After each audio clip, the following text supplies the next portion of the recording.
इनके हवाले से कभी नहीं कहा कि आप कितनी अच्छी या कितनी गंदी सियासत कर रहे हैं, आपके नवाज शरीफ कितनी गंदी सियासत कर रहे हैं या अच्छी कर रहे हैं, मरियम नवाज साहब कितनी गंदी सियासत कर रही है अच्छी कर रही है, आपकी पार्टी ने कितना गंद घोला है या नहीं। अस्सलाम वालेकुम मीर साहब, आप सहाफ़ी कम और मदारी ज्यादा लगते हो। सहाफत करो, इमरान खान की चमचेगिरी मत करो। और इरशाद भट्टी साहब, तुम्हें इमरान खान नजर नहीं आता, सिर्फ नवाज शरीफ पर तनकीद करने के आपको पैसे मिलते हैं। कुछ तो खुदा का खौफ करो। भट्टी, अगर सहाफत नहीं कर सकते तो फ्रूट की रेडी लगा लो। बस ये कहना था। फिर इरशाद भट्टी और हामिद मीर भूल गए कि ये तलाल चौधरी है। ऐसी चित्रोल की कि तलाल चौधरी पूरे शो में माफिया मांगते रहे, मगर इरशाद भट्टी और हामिद मीर ने एक ना सुनी। इमरान खान की जीती हुई सीटों पर बैठकर हुकूमत करने वालों, डूब कर मर जाओ। हामिद मीर का पारा हाई। नाज़रीन, ये सनसनीखेज वीडियो शुरू करने से पहले आपसे गुजारिश है कि मैंने व्हाट्सएप चैनल का लिंक डिस्क्रिप्शन में दिया, उसको लाजमी जाकर फॉलो कर लें। आपकी मोहब्बत का शुक्रगुजार हूँ। चलें वीडियो शुरू करते हैं। जुडिशरी और गवर्नमेंट के दरमियान एक बहुत बड़ी लड़ाई नहीं शुरू हो जाएगी, वो लड़ाई हो सकता है एक नया रुख इख्तियार कर ले। देखिए, एक तो मीर साहब, पार्लियामेंट को पार्लियामेंट बनना है, म्यूनिसिपल कॉरपोरेशन नहीं बनना। आप उसका वजीर आज़म बनाया हुआ कभी उसको फंदे से झूल जाए, कभी वो ताहियात नाअहल हो जाए, आप जो मर्जी करें और आप उसके बाद पूछें तक नहीं। उसका बनाया हुआ आइन आप रद्दी की टोकरी में फेंक दें, पीसीओ का हलफ ले लें, एलएफओ का हलफ लें और पार्लियामेंट बाद में आए और आपके किए गए पर मोहर लगाए। यार बस करें भाई। मैं समझता हूं अगर हमने एक कानून साजी की है, ये हमारा अख्तियार कि ये उसकी तशरीह ठीक नहीं हुई तो दोबारा पार्लियामेंट का काम है। अच्छा, अगर एक साबिक वजीर आजम पर फौजी अदालत में मुकदमा चलना शुरू हो जाए, उससे पार्लियामेंट कमजोर होगी या मजबूत होगी? देखिए मीर साहब, गुजारिश ये है ना, एक सबसे पहले साबिक वजीर आजम अगर ये काम करे तो सबसे ज्यादा अफसोसनाक है। फाटा से, अफगानिस्तान से आया हुआ दहशतगर्द, क्योंकि उसने दाढ़ी रखी हुई है, क्योंकि वो पगड़ी पहना हुआ है, क्योंकि वो यूनिवर्सिटी का ग्रेजुएट नहीं है, वो क्लीन शेव नहीं है, वो इंग्लिश नहीं बोलता, वो आके मियाँ वाली एयर बेस पे हमला करे तो दहशतगर्द है। क्लीन शेव, जीन्स पहना हुआ, बाहर का पड़ा हुआ, उसके आप गले में पीटीआई का परचम हो तो वो इनकलाबी है। और एक वजीर आजम अगर ये कॉन्स्पिरेसी करे 9 मई की, मुझे तो मेरा ख्याल है उसको तो इससे भी सख्त सजा होनी चाहिए। कोई आम कारकुन करे। आपको कोई इतराज नहीं है कि अगर इमरान खान पे फौजी अदालत में मुकदमा चले? मीर साहब, गुजारिश ये है, सबसे पहली बात तो ये है, ये अलमिया इस पाकिस्तान का कि इन अदालतों से ना आम शहरी सेटिस्फाई हैं। जब आप 9 मई के मामलात को 1.5 साल गुजर गया है, फुटेज मौजूद है, एविडेंस मौजूद है, किसी को सजा नहीं देंगे तो फिर जंगल का कानून बना दें। इसी तरह हुआ था, ये जो फौजी अदालतें हमने बनाई थी, क्यों बनाई थी मीर साहब? बड़ी डिबेट हुई थी, ये हम सारे दोस्त साथ हैं। क्यों? इसलिए कि अदालत निज़ाम इंसाफ में ये ताकत नहीं थी कि वो दहशतगर्द को सजा दे सके। ये वो आदमी है जो हैंडसम एंड पॉपुलर अपना कानून चाहता है। ये चाहता है मेरा 62-63 और हो, मेरे लिए फॉरेन फंडिंग हो, मेरे लिए मेरी बच्चियों का मामला हो, मेरे लिए कोई मामला। देखे मेरी बात सुने, मेरा और उसका एक कानून के साथ करे। मैं तो इन्हें अदालत में जाऊं, मैं जाके पांव पड़ जाऊं, मुझे माफी नहीं मिलती। ये जाएं, ये तशरीफ खान साहब ले जाएं, इस्लामाबाद को आग लगाएं, आपके सामने लगी, आज तक मुकदमा वहां पर है। मेरा और उसका एक जैसा केस क्यों नहीं चलता? नहीं, फैसल वाडा को और मुस्तफा कमाल दोनों को माफी मिली। मीर साहब, अच्छा किया मिली। मैं अपनी बात कर रहा हूं, और मैं मिडिल क्लास का आदमी हूं, मैं लॉ ग्रेजुएट हूं, और मैंने किया क्या था? मेरी तकरीर चलाएं और खान साहब की चलाएं। यानी खान साहब क्योंकि हैंडसम एंड पॉपुलर, तो आप भी हैंडसम हैं। नहीं, वो हैंडसम और पॉपुलर किसी और सेंस में, वो लाडले है, उनके लिए कानून उनकी मर्जी का होगा। अब ये बताएं कि अगर ये एक ग्रैंड अलायंस बन जाता है और फजलुर रहमान साहब जो पहले पीडीएम के सरबराह थे और आपकी पार्टी भी पीडीएम में शामिल थी, अब अगर फजलुर रहमान साहब और पीटीआई जो है वो आपस में अलायंस कर लेते हैं तो आपके लिए प्रॉब्लम तो होगी। देखिए, एक तो मीर साहब, देखिए मेरे तो यहाँ पर लोगों को आइन पे कम यकीन है, लेकिन उल्मा पे ज़्यादा यकीन है। और जो अब हमें तो वो आलम भी हैं और उन्होंने ये बताया है कि ये खान साहब क्या हैं, उनकी सियासत क्या है, उनका क्या मकसद क्या था। और अगर वो इसी तरह बानी पीटीआई की ताकत बने और उसके अलाइंस का हिस्सा हों तो वो तो अपनी नफ़ी करेंगे, और मेरा नहीं ख्याल ये होगा या ये अमली तौर पे चलेगा। बानी पीटीआई का एक फार्मूला है, use abuse and dispose of. वो कोई दोस्त हो, use abuse and dispose of. हाँ, वो उनका कोई दोस्त हो, वो उनका कोई पार्टी का बंदा हो, वो उनके कोई अलाइंस हो, अल्हम्दुलिल्लाह उन्होंने हर एक के साथ एक जैसा सलूक किया है। और बाकी रही मुश्किलात, देखें इस वक्त हमें मुश्किल है लोगों की ज़िंदगी आसान कैसे करनी है, हमें मुश्किल है कि बिजली की हमने कीमत कम करनी है, हमें मुश्किल है कि लोगों की आमदन बनानी है, हमें मुश्किल है एक्सपोर्ट बढ़ानी है, हमें मुश्किल है मईशत चलानी है। हमारी ये मुश्किल नहीं है, और ये तो अपने लिए खुद मुश्किल में है। मेरा मतलब है, एक जाता है वो कहता है मुझे इख्तियार मिला है सब कुछ करने का, 1.5 घंटे बाद दूसरा मिलता है, वो कहता ये बिल्कुल गलत कह रहे थे, इख्तियार हमारे पास आ गया। ये आपस में लड़ लड़ के इनकी अंदर की हालत बड़ी, मैं अब यकीन करें सियासी पार्टी है, मुझे अफसोस होता है, और इनके जो जेन्युइन लोग हैं ऐसे जो ये भी बैठे हुए हैं, वन ऑफ देम, इन बेचारों की जो भी है जैसे भी हैं, मौलाना फजलुर रहमान साहब को इन्होंने अट्रैक्ट कर लिया अपनी तरफ। मेरा देखिए, मेरी गाल से अट्रैक्ट बेशक कर लिया, ये तोड़ काम नहीं चढ़ेगा। अच्छा, नहीं चलेगा। और ये नहीं चढ़ेगा। और ये पॉलिटिकल स्टेबिलिटी कैसे आएगी इस मुल्क में? मीर साहब, पहले तो आपने अभी ये प्रेस रिलीज़ का बात की है, प्राइम मिनिस्टर ने आज अपने इत्तेहादियों को, तमाम लोगों को सिर्फ एक नुक्ते पे बुलाया, तमाम लोगों से राय ली है। प्राइम मिनिस्टर हाउस अपनी स्टेटमेंट एक जारी करेगा, और उसके बाद इसको पार्लियामेंट में बाकी तमाम जमातें, क्योंकि ये मामला सिर्फ हुकूमत का नहीं है, ये हम सब का है, और हमारा रिश्ता जो है, तेरा मेरा रिश्ता क्या, ला इलाहा इल्लल्लाह, वो वाला रिश्ता है।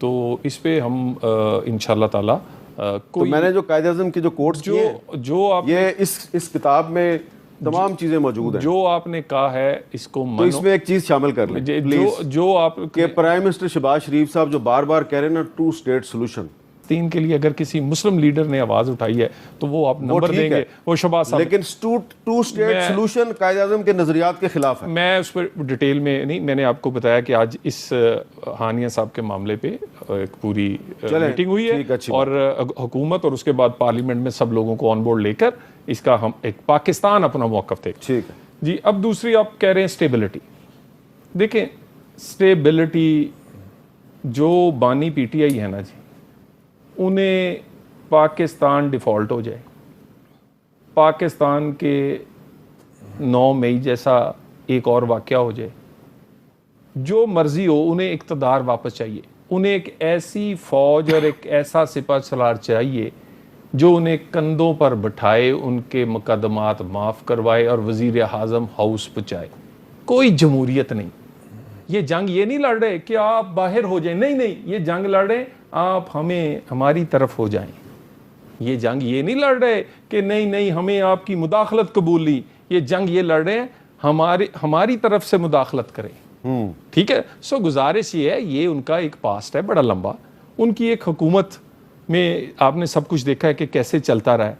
तो मेरा ख्याल है स्टेबिलिटी जो है वो ये आने नहीं देंगे, और हमारी मजबूरी ये है कि एक सूबे में इनकी हुकूमत है, आपोजिशन में ये बैठे हैं। 2013 से 18 भी बड़े इख्तलाफात थे, हमने इनको एट लास्ट कौमी मामलात पे टेबल पे बिठाया, कराची का अमन हो, फाटा हो, नेशनल एक्शन प्लान हो, कोई बड़ी लेजिस्लेशन हो, यमन का मामला हो या आर्मी कोर्ट्स का मामला हो, जो पाकिस्तान के मुफाद का मामला है, जिसमें इंटरनल सिक्योरिटी सबसे पहले है, जिसमें इकोनॉमी है। मैं इनसे गुजारिश करूंगा एज ए पाकिस्तानी ये देखें, अच्छा ये देखें एज ए पाकिस्तान इन 2 मामले पे देखिए, मेरी गुजारिश सुन लें। अगर आप वजीर आला KP के हैं यार, आपका फर्ज बनता है ये दहशत गर्दी रोकना, आपका भी उतना ही हक है, और वहां से और निकलती वहां से है। मैं एक पॉइंट स्कोरिंग नहीं करना चाहता, मैं इंटीरियर में कुछ देर रहा हूँ, फैक्ट्स एंड फिगर्स मैं पेश कर सकता हूँ। मेरी एज ए पाकिस्तानी गुजारिश है, जो हमारा ये रिजॉल्व है और नून लीग ने पहले भी करके दिखाया था, हम इनको टेबल पर बिठाएंगे कौमी मुफाद में, किसी जाती मुफाद में नहीं। अगर ये टेबल पे इसलिए नहीं बैठते कि पीछे खान साहब इन्हें कह देते हैं कि मेरे मुकदमियां दा बनया कुछ नहीं, मैं जेल चा, तुसी उत्थे जफियां पा रहे, नहीं कहा उन्होंने, तुसी कमेटियां वंड रहे, तो मुझे आप कर रहे हैं। वो चाहते हैं कि दुनिया चले ही ना जे मैं नहीं है। ऐसा नहीं हो सकता। पाकिस्तान ने चलना है, पार्लियामेंट ने चलना है, नाज़रीन, आपने तलाल चौधरी की तो गुफ्तगू सुनी, पर अब इरशाद भट्टी जो इसकी चित्रोल करेंगे ना, ये रहती दुनिया तक याद रखेगा। तो मैंने कभी इनके हवाले से कभी नहीं कहा कि आप कितनी अच्छी या कितनी गंदी सियासत कर रहे हैं, आपके नवाज शरीफ कितनी गंदी सियासत कर रहे हैं या अच्छी कर रहे हैं, मरियम नवाज साहबा कितनी गंदी सियासत कर रही हैं अच्छी कर रही हैं, आपकी पार्टी ने कितना गंद घोला है या नहीं घोला। मैं कल मशरक में खड़ा हूँ या परसों मगरब में खड़ा हूँ, ये मेरा हक है। और कभी मैं इनको नहीं कहूँगा कि आप इस पार्टी में क्यों, इस पार्टी में क्यों, लेकिन चूंकि मैं मैटर नहीं करता इसलिए अपनी मैं बात नहीं करता। मैं सिर्फ इनसे ये कहना चाहता हूँ कि इनका सबसे बड़ा आर्ग्यूमेंट है 2018 में क्या हुआ था। ये जमहूरी आदमी का माइंड सेट है। अगर 2018 में आरटीएस बैठी थी तो आपने 2024 में झुर्लू फेर लिया इस वजह से कि वहां 20-25 नशिस्तें थी। ये तो उम्मल खबाइस, उम्मल धांधली है ये जो की है। इस तरह तो हिस्ट्री में कभी नहीं हुआ, हमने कभी सुना ही नहीं था कि ये भी हो सकता है, पहली बात। दूसरा, अगर उस वक्त क्या थे, जाली मुकदमे थे, आपने तो एक एक बंदे पे 300-300 मुकदमे बना दिए। कभी उस तरफ गए, माओं के सरों से कपड़े खींचे हैं, बेडरूमों में घुसे हैं, 3-3 साल के बच्चों पर मुकदमे बने हैं, कोई घर महफूज नहीं रहा, कोई कारकुन महफूज नहीं रहा। आपने उस वक्त हमें कहते थे आंसू बहावा के अपोजिशन को कुचला जा रहा है, अब आप क्या कर रहे हैं, आंखें बिछा रहे हैं उनकी नजर में। और उस वक्त 1 पेज मौलाना फजल रहमान इनके जो पीडीएम के सरवा सुनते, निक्के के अब्बे से बात करनी है, सुनते थे। हालांकि कर उस वक्त भी ये थे, नवाज शरीफ साहब की जो गारंटियों पर वापसी हुई, डील, इधर से जो जाली मेडिकल रिपोर्टों पे गए, डील, उधर से जो जरदारी साहब कहते थे कि फार्मूला बनाने वाले बताएं, मैंने मुझसे पूछा फार्मूला बना, मैंने कहा पहले इनकी छुट्टी कराओ फिर करता हूं। और ये जिस फैज़ हमीद साहब की आज ये कर रहे होते हैं, उस फैज़ हमीद के दर्शन के लिए तरसा करते थे। अच्छा, हमें कहा गया कि सहाफ़त ख़त्म हो रही है, टीका के बानी भी ये थे, आ गया ना, हमें कहा गया कि ये अदलिया ख़त्म कर रहे हैं और हम आज अदलिया देख लें। कहने का मकसद ये होता है कि 2018 में अगर बुरा हुआ और बहुत सारे मामलों में हुआ तो क्या आपने उसको बदला? आप तो 2018 से पहले भी हुक्मरान थे, उससे पहले भी हुक्मरान थे, उससे पहले भी हुक्मरान थे। आप तो वो थे जिन्होंने सीखा इससे। आपने कहा कि हमने सीखा है, इन बुरी चीज़ों से सीखा है, इन चीज़ों से सीखा है, इन चीज़ों से सीखा है, इन चीज़ों से सीखा। तो वो जो सीखा था वो किधर है? तो आज कल आपके साथ कुछ बुरा होगा या कल अगर बुरा होता है तो फिर, तो अगर ये जवाज है आज की गलती का कि 2018 में बुरा हुआ तो फिर तो। जी नाज़रीन इकराम, आपने इरशाद भट्टी साहब की और तलाल चौधरी की गुफ्तगू सुनी। नाज़रीन, आपको पता है, एक तो चोरी और ऊपर से सीना जोरी। एक तो इन्होंने पीटीआई का मैंडेट चुराया और दूसरा इन्होंने पीटीआई को इलेक्शन में ना तो कैंपेन करने दी, और एक और सुप्रीम कोर्ट के फैसले के बाद इन्होंने पीटीआई से बल्ला छीन लिया गया, जिनके एक प्लेयर के इन्होंने हाथ पैर बांध दिए और उसको मैदान में उतार दिया। उसके बावजूद भी आवाम ने उन लोगों को वोट दिया, इमरान खान के नाम पर वोट मिला और पीटीआई ने अक्सरियत जो है ना, पीटीआई की अक्सरियत हो चुकी थी। मगर 9 फरवरी को एक नया तमाशा बना जिसका बच्चे को पता है कि फॉर्म 47 और फॉर्म 45 में रिज़ल्ट और थे और फॉर्म 47 में रिज़ल्ट जो और थे, क्योंकि आपको पता है कि ये हुकूमत फॉर्म 47 से बनी। और नाजरीन, ये पाकिस्तान की बदकिस्मती है कि पाकिस्तानियों के वोट को इज्जत नहीं दी गई। इनका जो लीडर था मियां मोहम्मद नवाज शरीफ साहब, वो नारा लगाता था कि भाई मैं वोट को इज्जत दूंगा, मैं जर्नैलों के आगे नहीं झुकूंगा। मगर नाजरीन, इन लोगों को भी समझौता करना पड़ा और झुकना पड़ा, और ये समझौता करके इनको हुकूमत मिली। जब नवाज शरीफ पाकिस्तान में वापस आए थे तो वो वज़ीर आज़म बनने के लिए आए थे, मगर वो वज़ीर आज़म नहीं बन सके क्योंकि उनको वो काबिल कबूल नहीं थे। और शहबाज शरीफ साहब जो हैं वो गुड वज़ीर आज़म हैं, वो हर बात मानते हैं, इसलिए वो काबिल कबूल है। अगर शहबाज शरीफ साहब ऐसे ही हुकूमत करते रहे या ऐसे ही बातें मानते रहे तो मैं कहता हूँ कि पाकिस्तान के ताहयात वज़ीर आज़म बन सकते हैं। नाज़रीन, जब ये हुकूमत में आए तो फिर इन्होंने जो ये मखसूस नशिस्तों का केस था वो भी इनके हक़ में हुआ, और जो पीटीआई की मखसूस नशिस्तें थी नाज़रीन, आज ये लोग उसके ऊपर बैठे हुए हैं। इनको शर्म भी नहीं आती कि ये तो सीटें पीटीआई की थी। ये तो हर बच्चे को पता है कि ये सीटें जो मखसूस नशिस्तें हैं पीटीआई का हक़ है। मगर नाजरीन, ये जो जमहूरियत के चैंपियन हैं ये उन सीटों पर बैठे हुए हैं। जब ये बड़े बड़े नारे लगाते हैं कि भाई हम जमहूरियत पसंद हैं या ये पीटीआई वाले दहशत गर्द हैं, नाज़रीन दहशत गर्द कोई भी नहीं है, सब पाकिस्तान के लिए काम करते हैं, चाहे नवाज शरीफ हो, चाहे इमरान खान हो या चाहे आसफ अली जरदारी साहब हो। पाकिस्तान के खिलाफ कोई भी काम नहीं करता।